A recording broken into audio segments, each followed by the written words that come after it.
আমি আজকে আপনাদের সাথে মাটন ফ্যাট বা মাটনের চর্বি দিয়ে ঘুগনির রেসিপি শেয়ার করব। তার জন্য আমি একটা কড়ার মধ্যে সাদা তেল নিয়ে নিয়েছি আর ফোড়নে শুকনো লঙ্কা, গোটা জিরে আর তেজপাতা দিয়ে দিয়েছি। এরপরে এর মধ্যে ডুমো ডুমো করে কেটে রাখা আলু আর পেঁয়াজ দিয়ে ভালো করে নুন হলুদ দিয়ে ভেজে নিতে হবে। ভেজে নেওয়ার পরে ওর মধ্যে মাটন ফ্যাট বা চর্বিটা দিয়ে দিলাম।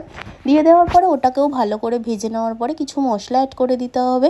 আদা রসুন বাটা, তারপরে গুঁড়ো মশলা কিছু দিয়ে নিয়েছি, ধনে গুঁড়ো, জিরে গুঁড়ো, হলুদ গুঁড়ো, ঝাল লঙ্কার গুঁড়ো, কাশ্মীরি লাল লঙ্কার গুঁড়ো, স্বাদ অনুযায়ী নুন, আর দেখতেই পেলেন কাঁচা টমেটো দিয়ে দিলাম ওপর থেকে। এরপরে ভালো করে মশলাটাকে কিন্তু কষিয়ে নিতে হবে।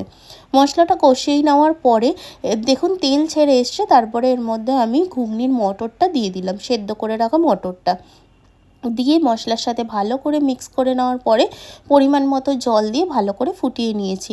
আপনারা যে যতটা গ্রেভি পছন্দ করবেন ততটাই রাখবেন। এরপরে দেখুন ফুটিয়ে নেওয়ার পরে ওপর দিয়ে আমি ধনেপাতা আর গুঁড়ো গরম মশলা দিয়ে ভালো করে মিক্স করে নিয়ে সার্ভ করে নেব মাটনের চর্বি দিয়ে ঘুগনি।